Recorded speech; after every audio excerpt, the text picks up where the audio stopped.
Senator Webby. Just notice that your program is here. You want to say one quick word about the program? If you pass a microphone there, I recognize you from a seat other than your own. Just a quick word about the program. Thank you very much, Mr. President. Morning, everyone, and welcome to my birthright team. President and colleagues, over the last almost 20 years, Grace Kennedy, we have been inviting second and third generation Jamaicans out from the diaspora, from the UK, Canada, and the US to come and spend time with us in Jamaica to understand their heritage. So we have four, one from Canada, one from the UK, and two from the United States. It has been a tremendous success for us in terms of reconnecting Jamaicans. They're not located in Jamaica. No, they're not located in Jamaica. They're outside of Jamaica, and their parents or grandparents are Jamaicans. So it has been very, very successful, and they have truly become ambassadors not only of Grace Kennedy, but of Jamaica, having spent 6 weeks here. So this evening they'll be at the trials, watching our athletes run, and then they'll be at some fest and really understanding the Jamaican culture. So it's something that we are very proud of. So it's a very special welcome to you all, and I hope that you, as Senator Webby says, that you will reconnect. And no doubt Grace Kennedy has some ulterior motive for roping you into their management structure. Do not leave Jamaica without going to the National Gallery. Have any of you been to the National Gallery? You all need to go to the National Gallery before you leave. And it's not far from your headquarters downtown. So, welcome again and thank you for coming. So thanks to all our visitors.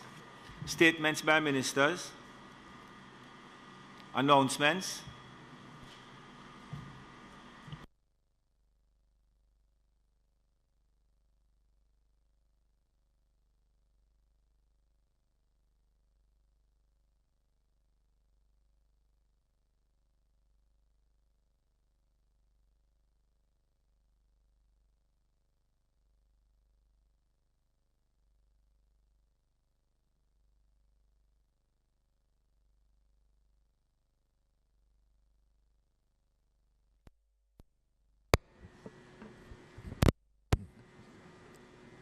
Are you hearing me better? Okay, so I'll start from the beginning. Sorry. Laid on the table of the Senate are the following: annual report and audited financial statement of the Jamaica Civil Aviation Authority for the financial year 2021-2022. Annual report of the St. Anne Development Company for the financial year 2013-2014.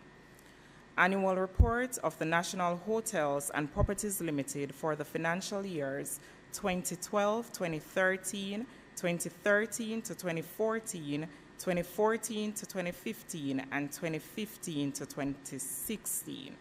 And finally, the Public Procurement, Registration and Classification of Supplies Amendment Regulations 2023 and Resolution. Thank you, Mr. President. Just as by way of information, and I have received a number of inquiries concerning an annual report and I think one other report from the Integrity Commission, which in the normal course of things would be tabled today. I am, however, in receipt of a letter dated the 4th of July 2023 from the Honorable Speaker Marissa Dalrymple Philibert, addressed to the Attorney General, inquiring as to the processes which have been in practice in the Parliament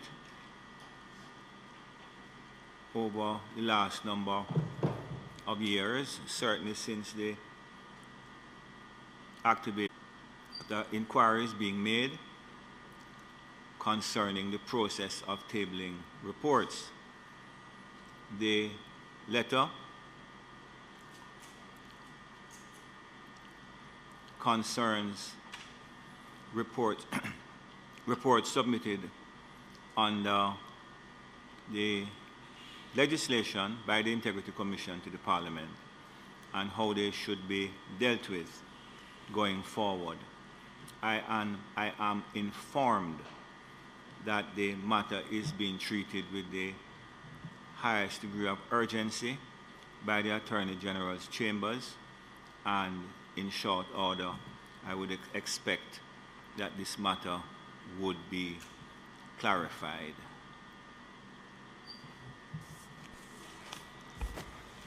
Mr. President,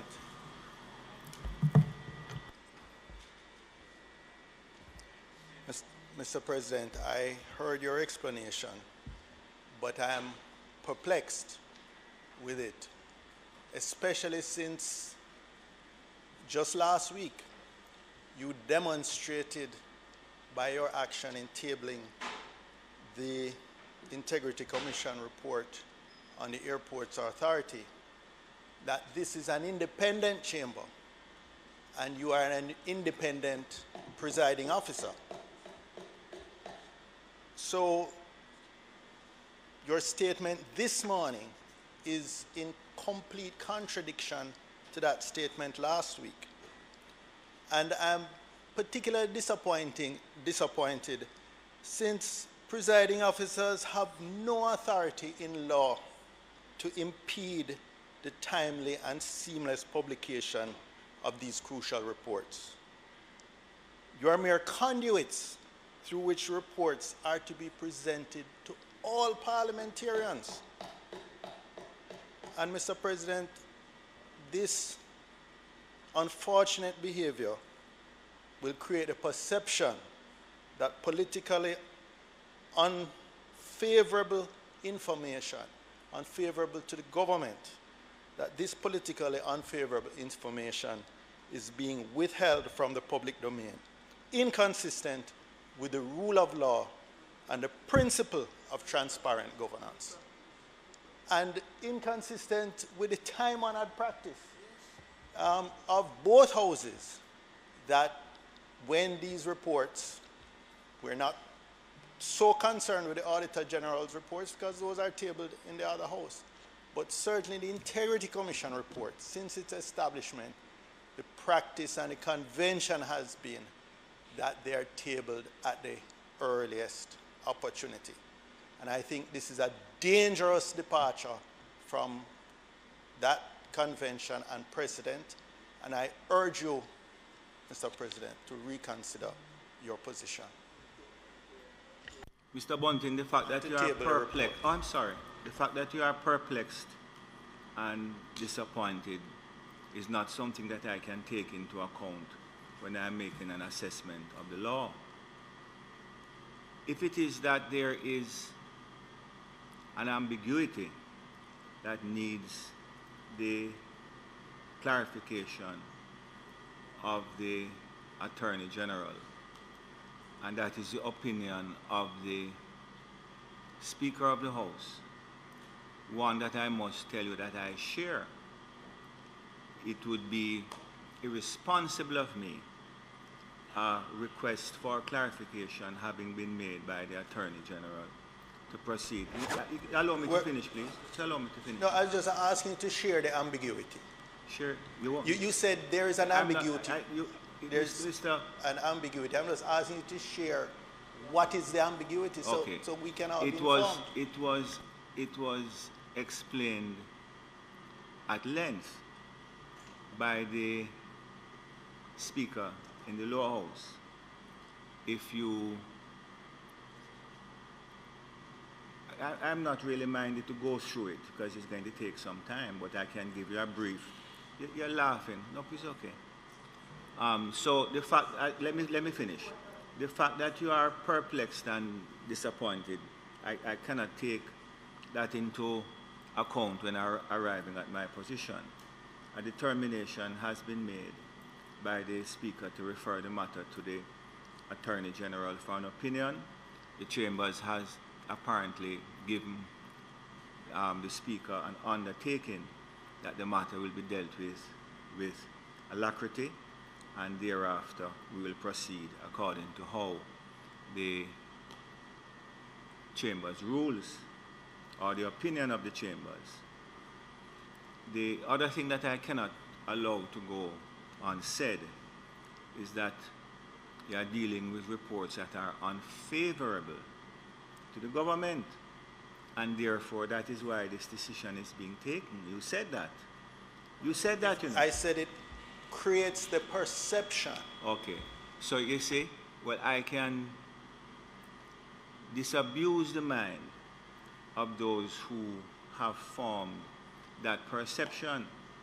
One of the reports is the annual report of the Integrity Commission. It has nothing to do with favorability or otherwise to the government. And the other one deals with a citizen who is not a member of the Parliament or a member of the government. So I will await that, and that's my decision. I will await the ruling of the opinion of the Attorney General.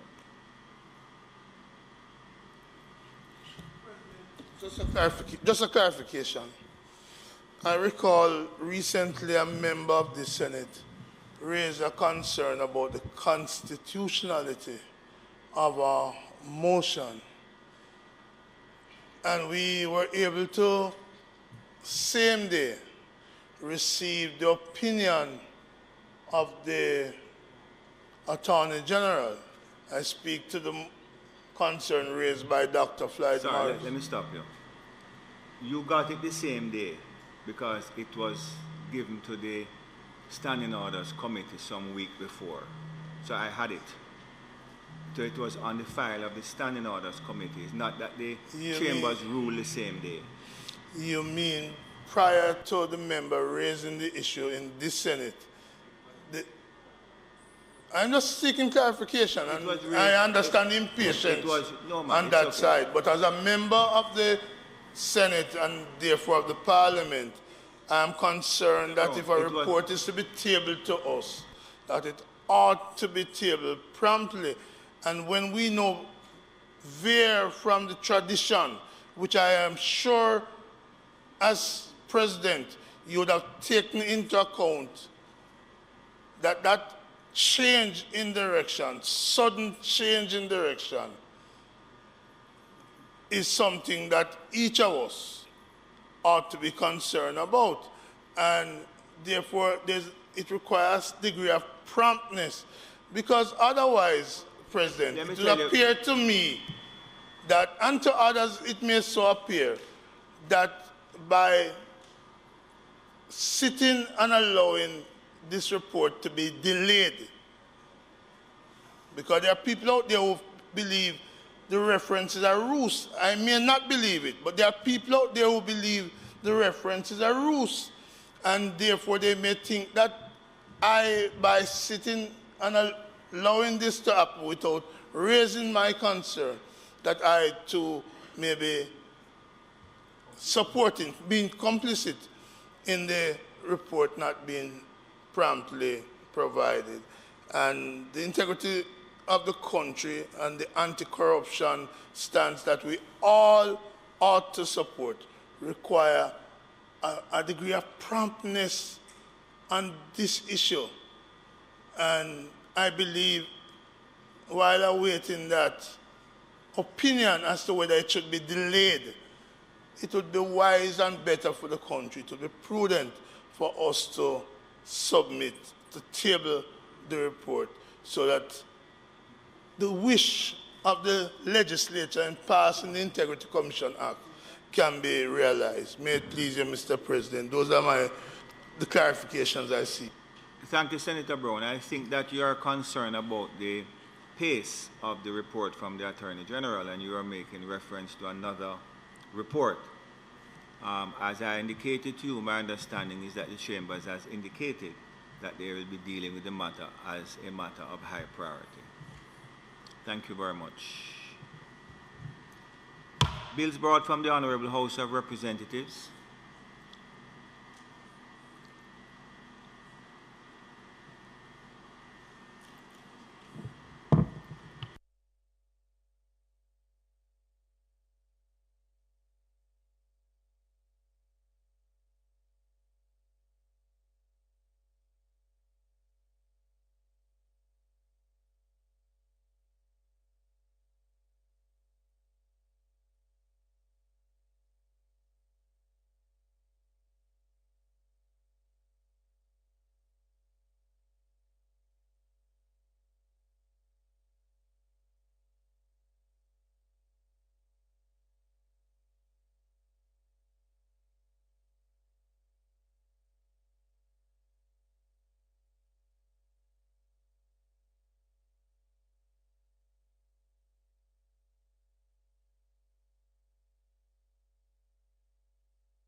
Bills brought from the Honorable House of Representatives. Petitions. Papers. Reports from committees. Notices of motions given orally. Mr. President, I beg to give notice that at the next meeting of the Senate, I will move the following motion. The Public Procurement, Registration and Classification of Suppliers Amendment Regulations 2023 Resolution. Whereas Section 61(1)(d) of the Public Procurement Act, hereinafter referred to as the Act, provides that the Public Procurement Commission may, with the approval of the Minister, make regulations prescribing the forms, fees, and procedures for the registration or classification of suppliers. And whereas Section 61(2) of the Act provides that regulations made under Section 61(1) shall be subject to affirmative resolution. And whereas on the 12th day of June 2023, the Commissioner, with the approval of the Minister, made the Public Procurement, Registration and Classification of Suppliers Amendments Regulations 2023, and whereas it is desirable that the Public Procurement, Registration and Classification of Suppliers Amendments Regulation 2023 be affirmed, now therefore be it resolved by this Honourable Senate as follows. 1. This resolution may be cited as the Public Procurement, Registration and Classification of Suppliers Amendments Regulations 2023 resolution. And 2.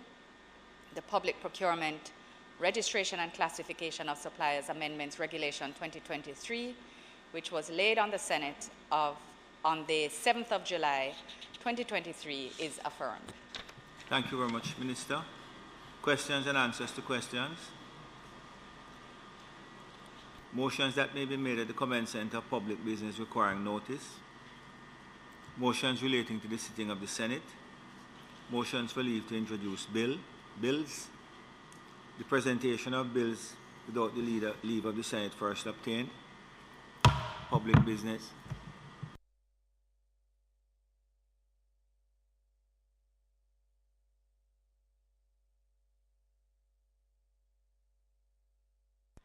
Thank you, Mr. President. Thank you, Mr. President. It is intended today to proceed with a motion which was tabled in May of this year, on May 12th, in fact, in the Senate. It is the order related to the Public Procurement International Finance Corporation Advisory Services National Broadband Network Project Order 2023, which I will simply refer to now as the order. The order is being made pursuant to the powers granted to the Minister responsible for finance under Section 3, subsection 3 of the Public Procurement Act 2015. Mr. President, members of this Honorable Senate would recall that the Public Procurement Act 2015 was amended further in 2018 and brought into operation in April 2019.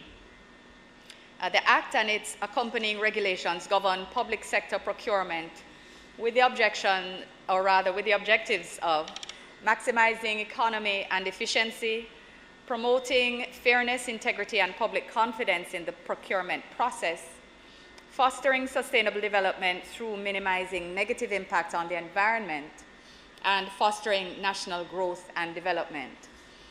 The Act applies to the government's acquisition of goods, works, or services by any means, including, where applicable, purchase, rental, lease, hire purchase, and the acquisition of works and consulting or other services. The Act also provides for the circumstances in which it will not apply. And in that regard, Mr. President, Section 3.3 of the Act provides that the order, or that the Minister may order, subject to affirmative resolution, and declare that the Act or any provision thereof shall not apply, A, to a public-private partnership approved by the Cabinet, B, to a national development project, C, in respect of the procurement of any class of goods, works, or services, or D, to a public body. And as the Minister, of course, may subject to such terms and conditions specified.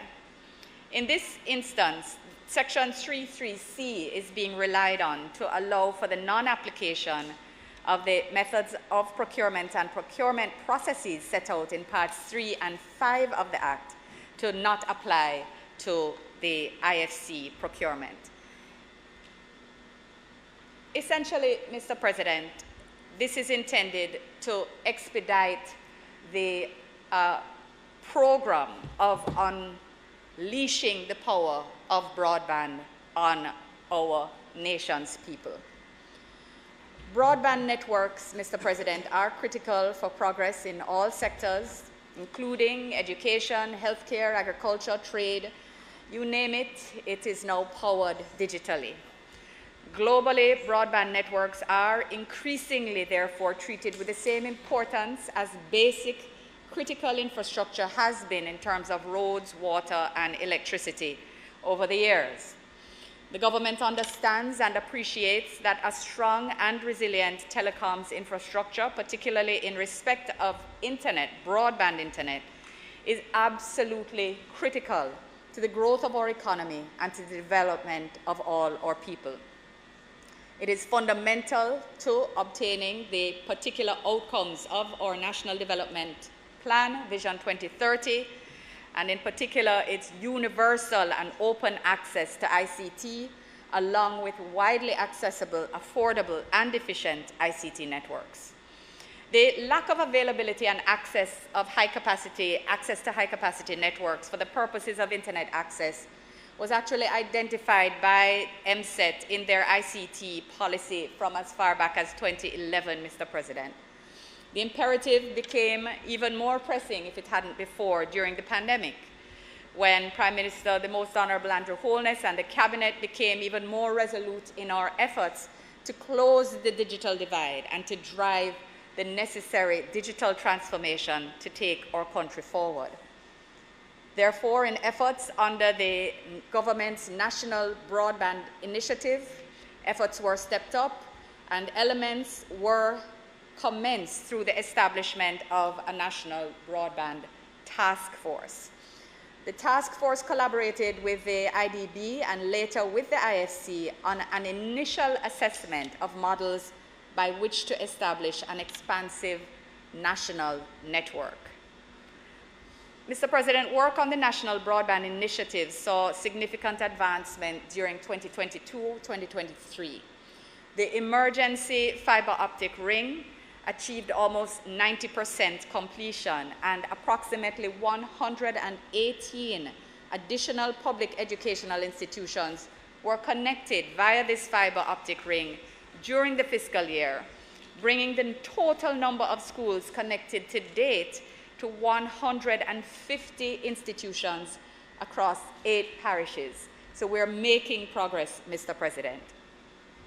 Those connections required the installation of over 1,100 kilometers of fiber optic cable at a cost of almost $1 billion, Mr. President. And this year, the National Broadband Initiative has been allocated approximately $1.2 billion more to connect another 102 schools across 6 parishes, and in particular, St. James, St. Anne, St. Mary, Portland, St. Catherine, and Clarendon. In addition to the fiber network, Mr. President, the government, through the National Broadband Initiative, is also undertaking massive activity on the microwave infrastructure. And that is designed to provide network resilience and redundancy to the fiber optic backbone. And I know, redundancy, Senator Gale, you often hear that word in a particular context, but redundancy when we speak about optics and fiber optics and internet is about ensuring that we have sufficiency, that we have more, that we have an alternate route for data packs to run when one goes down. So we're ensuring that we have a microwave infrastructure that works, especially during disasters, in the event of a fiber optic break due to some catastrophe. At present, Mr. President, parish courts and municipal corporations are connected to the microwave infrastructure, and the most remote schools, which are more difficult to connect via fiber, will also be connected wirelessly. And this upgrade represents $565.5 million of the $1.2 billion that is to be expended in this fiscal year. So, Mr. President, we have been reaping the benefits. The court administration system is benefiting from connection to the government's network. The Jamaica Eye project was expanded into new parishes because of the network, and public educational institutions are benefiting from the network. Already, 308 schools, 308 educational institutions with bandwidth lower than 50 megs, so really on the slower pace of things, have been connected to their own dedicated network through commercial arrangements with telecoms providers, and a further 289 schools are to be connected during this financial year. So I share all of this information, Mr. President, to share with you how clear this government is on how critical internet is to ensuring that we have a skilled and educated workforce, that we have skilled and educated young people who are digitally literate and who are therefore able to grasp the opportunities of the digital economies to come, the opportunities that they present. And again, we reiterate that this is about inclusion, not exclusion, not leaving anyone behind, but making sure that every young person in the furthest hill, the deepest valley, the highest mountain, the farthest shore and coastline, that every young person in Jamaica, regardless of where your school is located, your community center is located, or your home, that we are going to get you online and get you to be your best self in the future that Jamaica presents. But based on the lessons learned thus far and with this goal in mind, Mr. President, it's clear that even what we have done so far is not enough. A more expansive, a more accessible, a more affordable national network is required. And given this, the Cabinet in January of this year gave approval for the establishment of a national broadband network as a national development project. So consequent on a financial feasibility assessment undertaken by the IFC, a public-private partnership model has been determined, and this was from the initial assessment, has been determined as the best option for realizing the goals of the national broadband network while balancing the risks.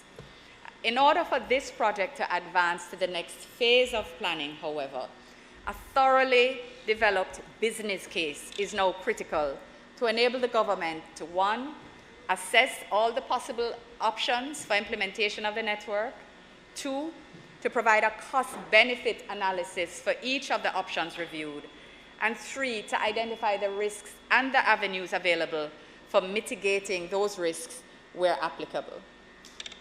It's the government's intention to have this network in place and operational no later than 2030.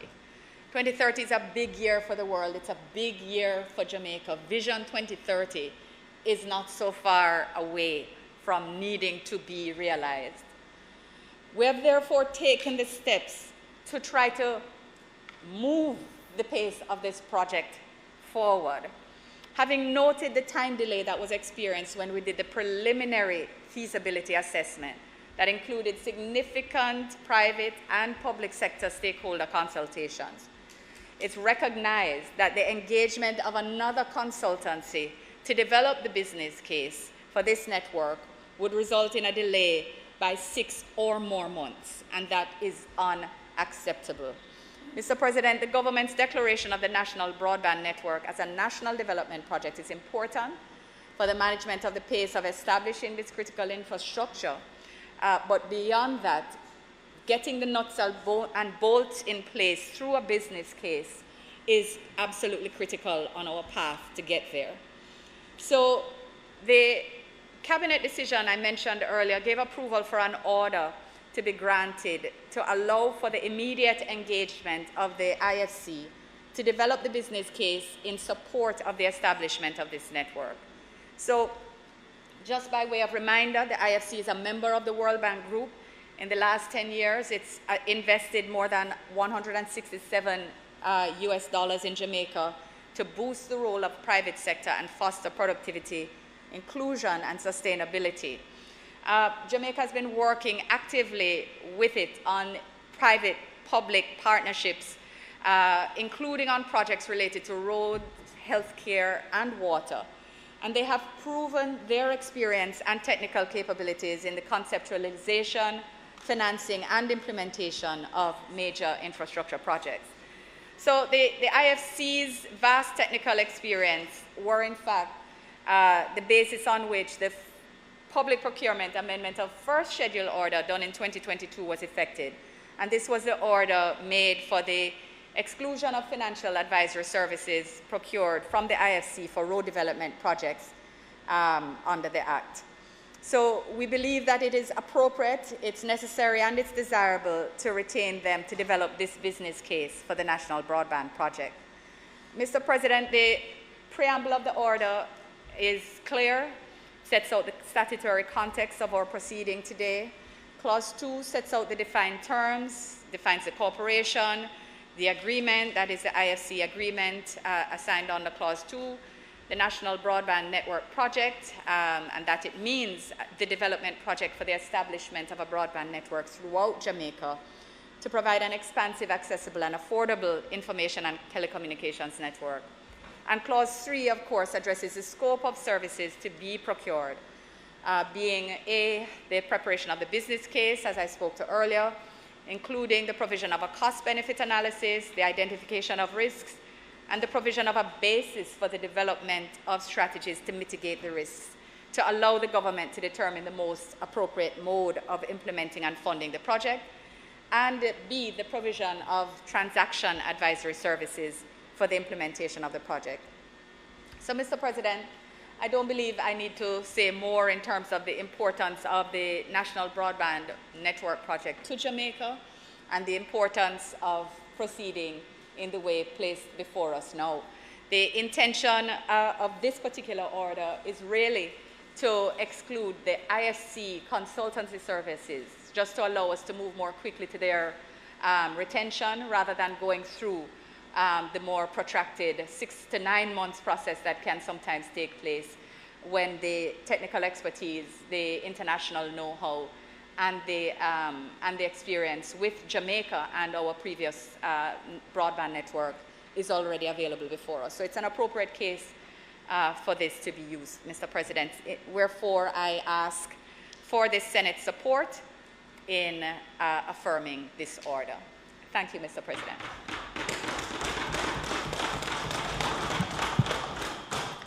Thank you, Minister Johnson-Smith. Senator Bunting. Thank you, Mr. President. I'm just awaiting the podium to assist me from reading from my computer, laptop. Thank you.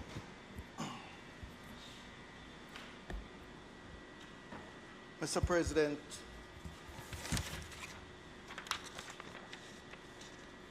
I am not concerned that the International Finance Cooperation Advisory Services, or the IFC, is not competent to carry out this piece of work. And I am well aware that the minister may by order declare that the Public Procurement Act should not apply in respect of the procurement of such goods, works, and services, etc. However, I think it's still important that when the minister exercises that power, since it is subject to affirmative resolution, that a clear explanation and justification is given each time. And I heard the leader of government business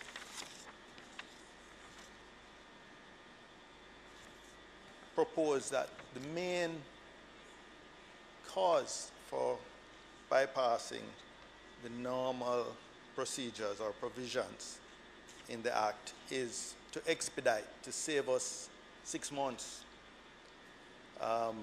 in going through the process. But there's a risk in that, Mr. President, in that that justification could apply to most any procurement, because the truth of the matter is that complying with the provisions of the Public Procurement Act take time, and good governance requires that these provisions apply as much and as often as possible. So I would have hoped, and maybe in our closing, the minister can expand to the reasons that go beyond just a 6-month delay. And I would remind her that in the regulations or in the Act, it provides for special and differential treatment to encourage the participation of Jamaican suppliers. And I would therefore, since the minister is exercising his power to go to an international organization, I would just like to understand if it is that there are no Jamaican suppliers capable of providing these services to the government. And the final point I'd want to make, Mr. President, is that there is no doubt that this broadband network that hopefully can provide serious bandwidth to every student across Jamaica, every citizen, but especially our students, is necessary. But I would just say that this national broadband network is not sufficient for us to take full advantage of the use of digital technology. And just this week, the Chief Justice highlighted the fact that 50 persons who were charged under the Law Reform Fraudulent Transactions Special Provisions Act walked free. Walked free because the CFCD, I think that stands for the Communications Forensic Cyber something division of the JCF. Basically, the unit that's responsible for cyber forensics or digital forensics, and who are responsible for extracting the relevant information from smartphones, laptops, other devices, and providing a report to the court so that they can make a determination of the strength of the evidence and the case against these persons. And some go back as far as 6 years. 6 years. 6 years. And, you know, it is, and these 50 persons walked free in one parish in one session of the circuit court. Now, I don't think it is unreasonable to extrapolate that there may be hundreds of similar cases when we combine all the parishes in Jamaica. So having a broadband network is important, it's necessary, but it's hardly sufficient. We have to have the technical skills, the technical personnel paid at a rate that can retain them.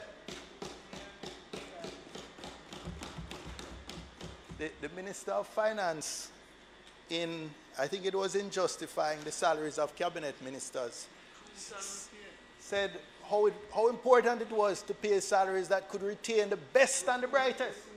Recruit and retain the best and the brightest. But my information is that we have struggled to retain the persons who we have trained, the digital forensic investigators, who we have trained at great expense to the country, or in some cases with the help of our international partners. And there is high turnover in those, in the areas that require those specialized skills, because the normal compensation within the Jamaica Constabulary Force ranks and categories is insufficient to retain these. These are highly specialized skills. So I cannot let this opportunity pass as we're discussing the importance and necessity of having this broadband network so that we can move towards a digital economy, or an economy that's digitally powered. And cyber forensics, digital forensics has become a core competence. I'm speaking specifically to that area in terms of criminal investigations. Cyber forensics is a core competence used by police departments, law enforcement agencies worldwide, and we are being left behind. And it is not of just some passing interest. It's well established by the JCF that the money from scamming is what is being used to purchase guns that are killing Jamaicans.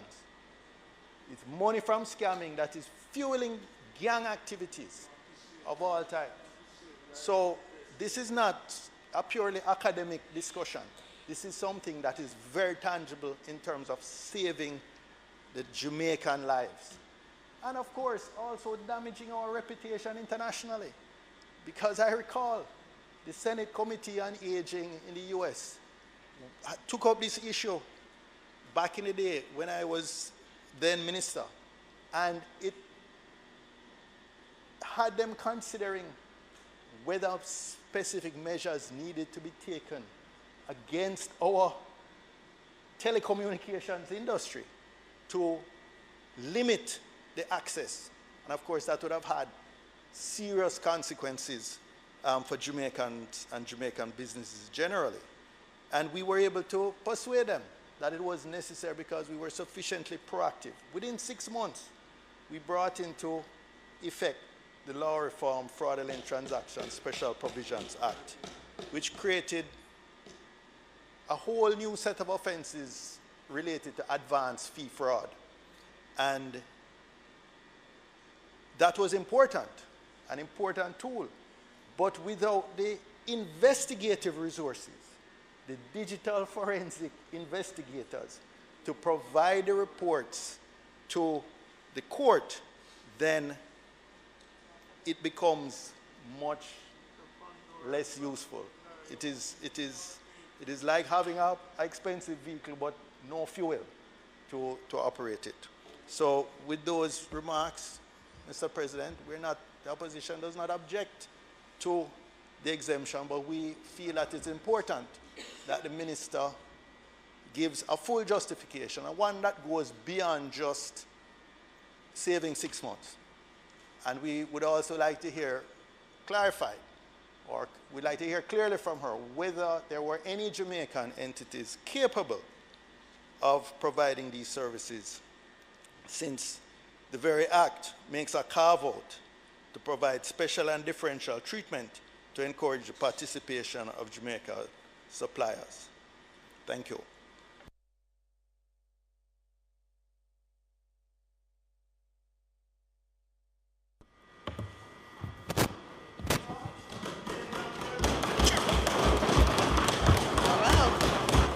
Okay. He hasn't acknowledged me yet. Can I go ahead? Thank you, Senator Bunting. Senator Dr. Morris Dixon.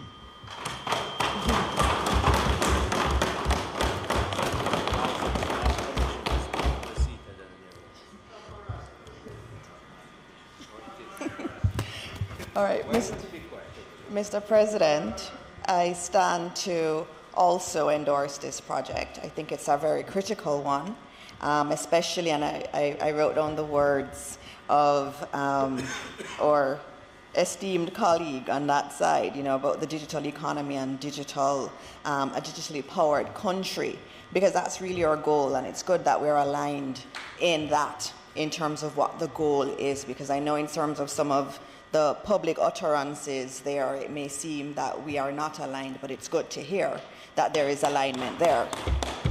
Now, when we talk about, digital transformation generally, it is very much about how we deliver services, government services, to our people in a way that is respectful of them. Respect is at the center of it. And so when we think of technology and what we're using technology for, technology is not the end. The end is us delivering efficient services to our people, and our people deserve that kind of efficient service. And so everything that we're doing, and you will hear more about the entire digital ecosystem that we are trying to work on and to deliver, it is always about, and people are at the center of every element of it. As you would have heard from our leader, there is already a broadband project that is ongoing, that is delivering connectivity to many of our schools.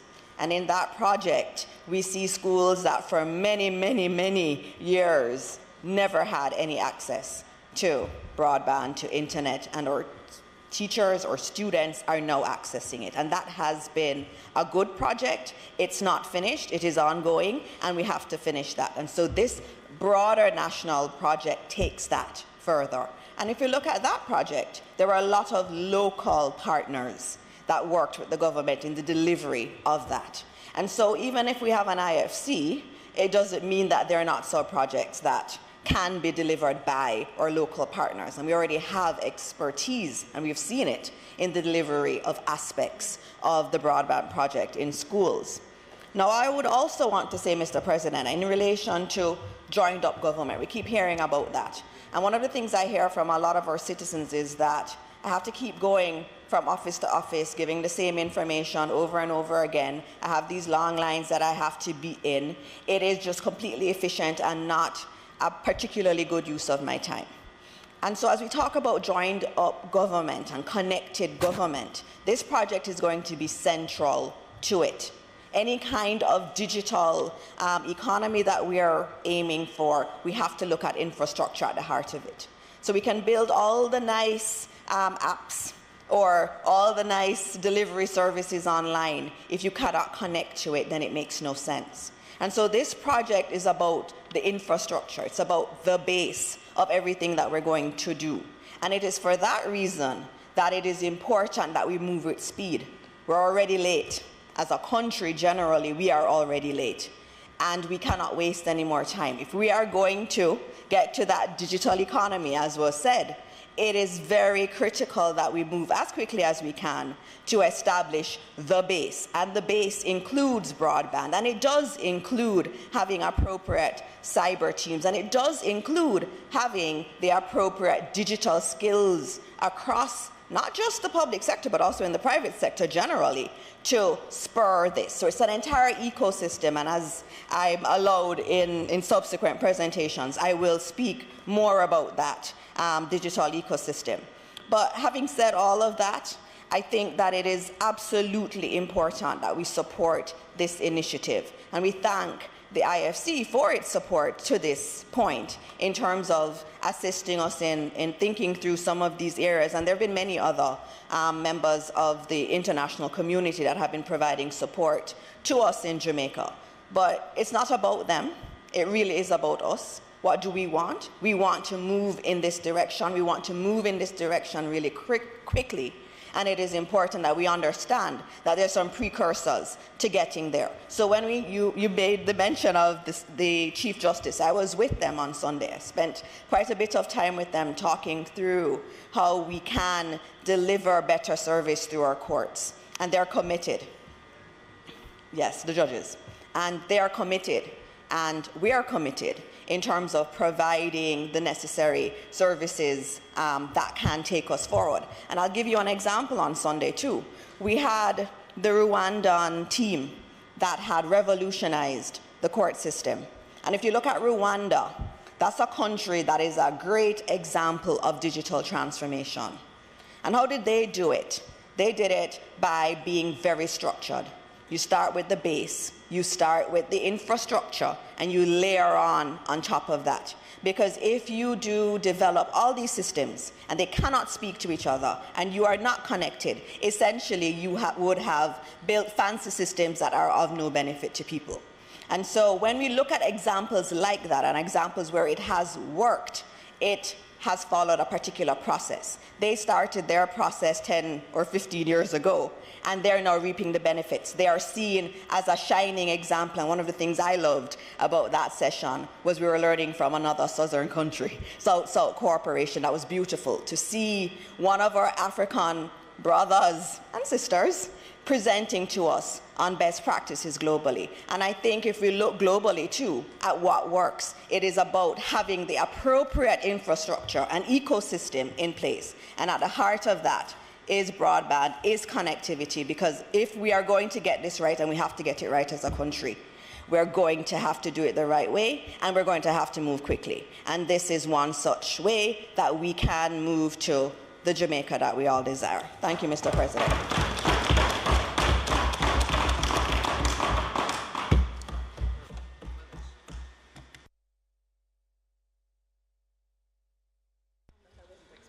Thank you, Senator Morris Dixon.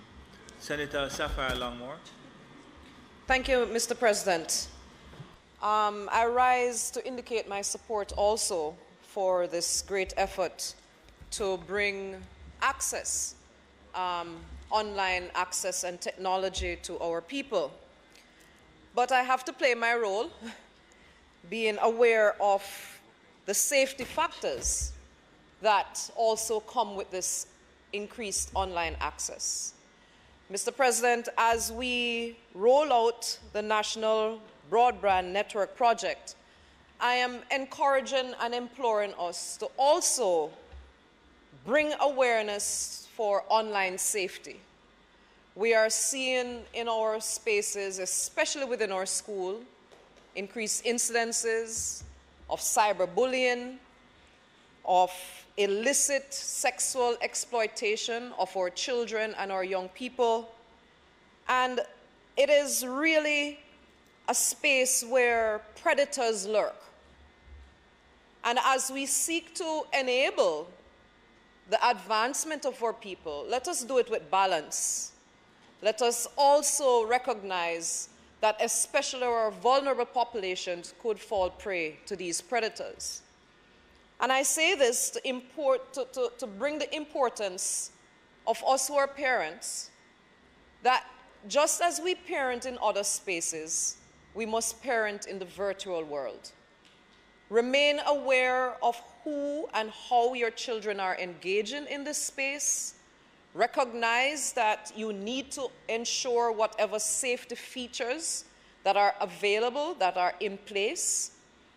And I would encourage us, as we seek to roll out access in this way, we roll out in tandem the online safety information, especially in our schools. Mr. President, it is really very troubling what we are seeing emerging. And I would just want to also implore us that as we push towards technology and as we work, as we incorporate this in our lives, let us not forget good old pen and paper. I am on a personal campaign to say, bring back the books. There is merit in reading script. There is merit in writing cursive. There is merit in that type of mental exercise. And especially during the summer holidays, encourage our little ones to go to a library, take out a book, give them something to do that breaks away from the screen time. It is about balance, and as we seek to progress our people, let us seek to do so holistically. Thank you, Mr. President. Sorry. Thank you, Dr.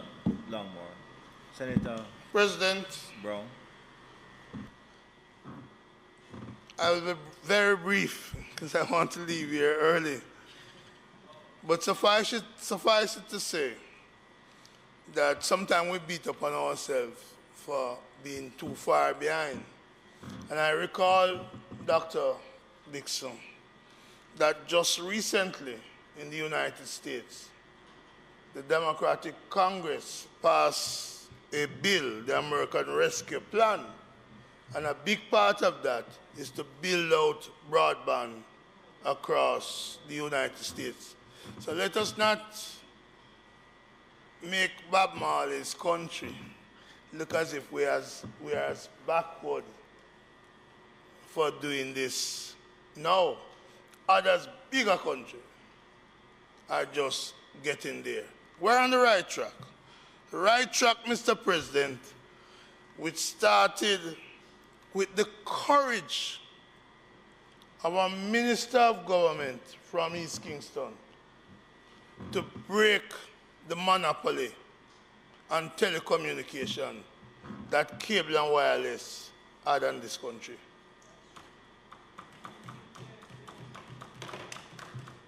We are here today to talk about broadband rollout, but that would not have been possible if the agreement, I believe, to 2035 had not been broken by the boldness of a government led by P.J. Patterson. And so that decision has expanded business opportunities in Jamaica, in the telecommunication era. And the country is better for that boldness. I recall some of the discussions around that breaking of the cable and wires monopoly. I remember a certain shadow spokesman for the opposition whose father was big in manufacturing in Southwest St. Andrew, was opposed to the decision to break up the monopoly. I remember walking out of Jamaica House beside him, and all he was saying was corruption, corruption, corruption. But the boldness without corruption of that decision has brought our country forward. The telecom revolution, we have become a part of that. So, Mr. President, I wanted to show that we're not left too far behind, though speed is necessary. But I'm worried about the speed. Because when we go for this as a development project, we also limit the supervision of the Integrity Commission. And it is important, while setting up these national projects, we find the correct balance to ensure that corruption does not creep into such a project. Let us not be like ostrich and believe that because we declare it a national project, that the corrupt will not flock. I don't know what is a dodo bird. Is it a parliamentary term? Did I hear somewhere? In another place, they were speaking about dodo birds. But in the upper house, we will not mention dodo birds. We leave those for elsewhere. So I'm concerned that we need to make sure that the corrupt doesn't become leech on these projects. It's big money we're spending. And we also need to make sure, not because we declare it a national project, that is going to be efficient. I recall another national project, the road to, you can talk about net surf if you want. You can stuck in the mud if you want. I'm talking about the road to St. Thomas, which we've heard about IFC, role in physical infrastructure. But that's a disaster. In the end, it may come out good, but there are complaints about corruption, there's complaints about inefficiency, there's complaints about dust, and some people are saying, no wonder COVID has returned with a vengeance to St. Thomas. Maybe all of that dust. So we need to make sure we do this good, Mr. President. So we support it, but we express the caution that in doing it, we must do it, Senator Webber, do it right the first time. Do it right all the time. And that would be the concern that I personally have, that we need to make sure it is done efficient, it is done with integrity, because that's a weakness we have. And that is why I got up this morning and raised the concern about the annual report of the Integrity Commission. Because that's the only thing we have, along with the Auditor General, to try and keep our country and our country leaders on the road of decency, of fairness.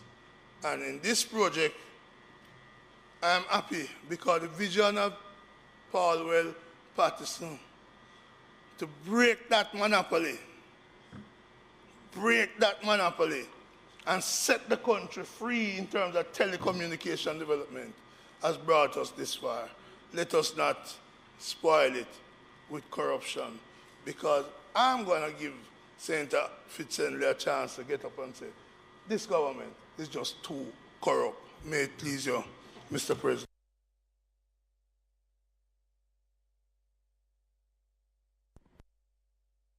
One minute, please. 1 minute.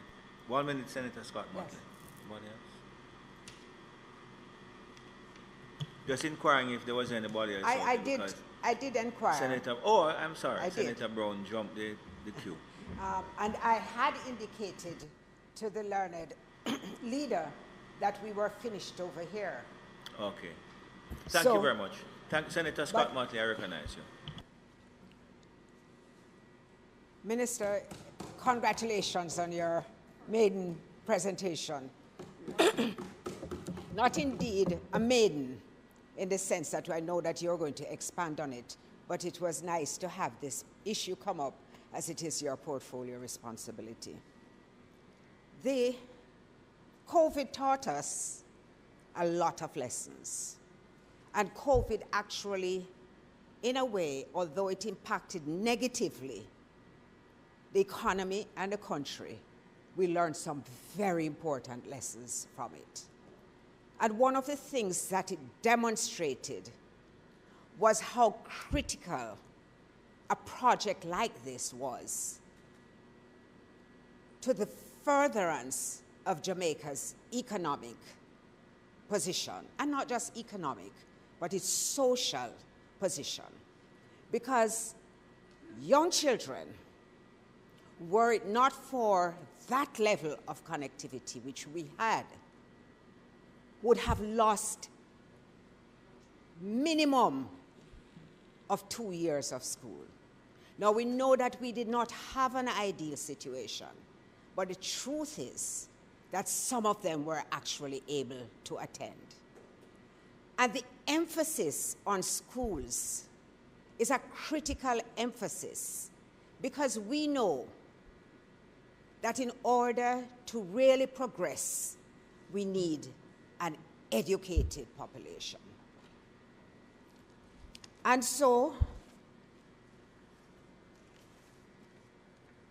I rose because I wanted to acknowledge the importance. I also wanted to share an anecdote. I went to a gas station in Papine to put gas in my car. And the attendant said, no, card machine not working. So I said, no problem. The ABM, I'll just go get some money at the ABM. He said, it's not working either. And then he said, and they want a digital economy. That was his observation. And I wanted to share it with my colleagues because I found it so profound. And it means that Jamaicans are developing a certain level of awareness about the necessity for them to connect and for things to connect and for things to work. So I am looking forward to seeing this work. The opposition is in full support. But of course, Mr. President, I also wanted to bring to the attention of the Senate that today is your birthday. President's birthday? And just to... Sorry, I'm not here. I don't want to hear. When the 2/7 actually, today, when the 2/7 clash, is the president's birthday. And I know he's only reluctant to tell you all because he's trying to pretend that he's not aging. But I'm sure you would want to convey best wishes, best regards, and a happy birthday to you.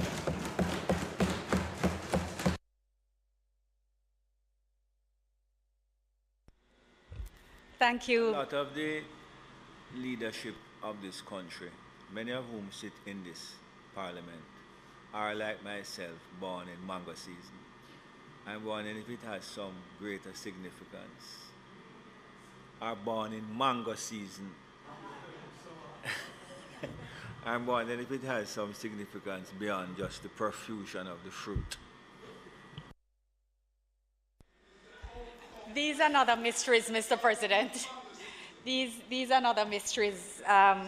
Will continue to confront us in this chamber. But allow me, Mr. President, without even saying anything further, to add our well wishes, our prayers for God's richest blessings on you and your family, and that you will continue to preside over this chamber with the even-handedness, passion, and deeply held love for Jamaica that continues to guide you every day. I cannot help but notice that Charles Sinclair is absent, you know. So even your succession is not even for discussion today, Mr. President. The way is clear. The chamber is yours. It is yours unimpeded. But Mr. President, just to not to delay you from your celebratory undertakings any further or much further than required, allow me to bring closure to the debate today and to thank colleagues for their support on the absolutely indisputable critical nature of the National Broadband Project and its importance to Jamaica. I think the example given by Senator Scott Motley just now regarding Jamaicans' awareness of what it means to be connected and why it is important that we be connected was a good one to remind us that even where it is that people spread fear and mystery and mysticism around the world of the digital, that Jamaicans understand what it is to be connected, to be able to get money with a card, to be able to send it with your phone, to be able to pay for a service, to not have to stand up in a long line, to not have the hot sun while you wait for your remittance to come in, to that there are companies and supported by the network provided through the government service that we're seeking to do, that we are seeking to find more and better ways to allow services to be delivered to each and everyone in a dignified way. Yes. I think when sometimes people speak about, you know, the fact that, you know, our elderly need to be able to go to the bank, and yes, they do, but I can't wait till we are able to share the experiences here that my colleague in Kenya shared with me, with her elderly grandmother in a rural district who no longer has to pay somebody to go to market for her, but she is able to send money from her mobile phone to the vendor that she purchases from and get it delivered by a service now offered by a young person from her district that now has a little delivery service with his bicycle, that there are ways in which to bridge the rural and the urban, that there are ways to bridge the digital, the young and the old, and to make sure that this is a force for good, and it is not something to be feared. So yes, we are not where we need to be in terms of infrastructure, and that's why we need this project, and that's why we can't waste any time. So even when we say, okay, you know, to earn 6 months, 6 months is massive in this timeline. 6 months is massive, and the loss of 6 months and its administrative, listen, there's a lot in procurement that we wish we could do away with in order to get us faster to where we need to be. But we have processes, so we will follow them. And where the law gives us windows that allow us to be more efficient, then we take them. And that's what we're doing today. We're ensuring that the IFC, which not only can act more expeditiously, but has the capacity, has the experience on the ground and internationally to deliver exactly what's required in terms of the business case and risk assessments. No need to redo, to revisit, or to do further consultancies. They will get it right the first time. We believe that they have the capacity and the ability to allow us to put their faith in them to take us to this next step. And this is why it's important. So it's not a long and extremely complex explanation or answer in response to Senator Bunting's query regarding why. Time and capacity. As Senator Morris Dixon shared, even along this way, there have been many opportunities for engagement with local contractors. Those have been undertaken, local providers, not only for consultancy and implementing services, but on the ground with telecoms as well. And there will be more ahead of us as well. The aim now is to ensure that this business case segment is done as quickly and effectively as possible in order for us to get to the next phase of work.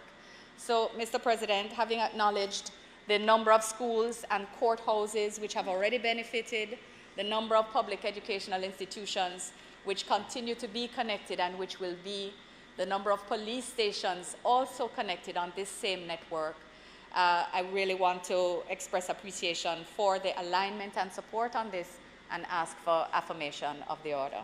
Thank you, Mr. President. Thank you, Minister. Members would have heard, listened to the debate with rapt attention, no doubt, and would have heard the question put by the Minister. Those in favor? Against? Minister? Mr. President, it is not anticipated that we will do any further business today. Might the Senate be adjourned for a date to be fixed? May I invite the members of your members of the GK, that is the Grace Kennedy Birthright Program, to join us downstairs. Mr. President, if I might take the floor, sorry. As Minister responsible for the diaspora, I could not let the day pass without just a special word. The Birthright Program is one which is a shining example and really brings some of the greatest young people to our shores.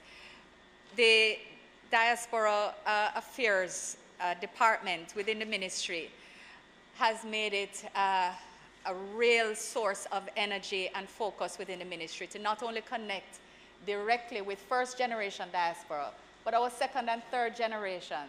And we find that when they come home under programs like the Birthright Program, what they get out of it and what they take back is exponentially more meaningful than any program that we could ever develop as government. So it's an excellent complement to the work that's done. We congratulate Grace Kennedy at the Grace Kennedy Foundation. We congratulate these young people who made a short list of, I think, close to 150 young people to be chosen to be here with us. So please give them a round of applause. Thank you. We know that they're not going to bring their various areas of expertise in which they study now to Grace Kennedy, but to Jamaica, and that they will return with not only great experiences and stories to share about the reality of Jamaica, to dispel all of the negative narratives that abound about Jamaica, but they will feel that particular connection that they may not have felt before, and that they will be able to share that with their peers, with their counterparts. I want to encourage them to join the Global Jamaica Youth Diaspora Council, to engage with them. It's our formal structure that's seeking to now ensure succession. We want to wish you every bit of fun and enjoyment that you can squeeze out of Trials, Sumfest, YS, Portland, Negril, the National Gallery, which will undoubtedly be your finest moment. Please make sure you send the President. The gallery is open on Sundays in case you want to give up your beach day. The President appreciates personal notes of kindness and appreciation. They will stand you in good stead in the future. But I wish you well, Mr. Boswell, who's accompanying you. Congratulations, sir, and I wish you all just everything that's positive about this next 6 weeks that you have here in Jamaica. And thank you for spending your morning with us here in the Senate. President, it's unusual at this moment, but I just want to... 1 minute. Thank you, Minister. Senator Brown. Yeah, I just want to raise that we may be fortunate that at least one of them may have been connected genetically to persons who have sat in this chamber. In fact, one might very well have been related to the youngest senator at a point in the 70s who sat in this chamber. And I'm wondering if we're so lucky. If such a person exists, would the person stand and let us recognize the connection?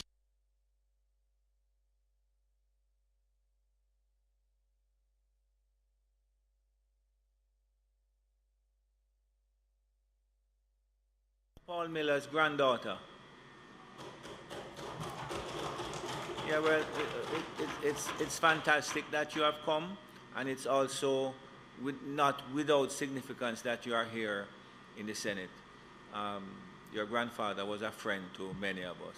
It's a special welcome to you.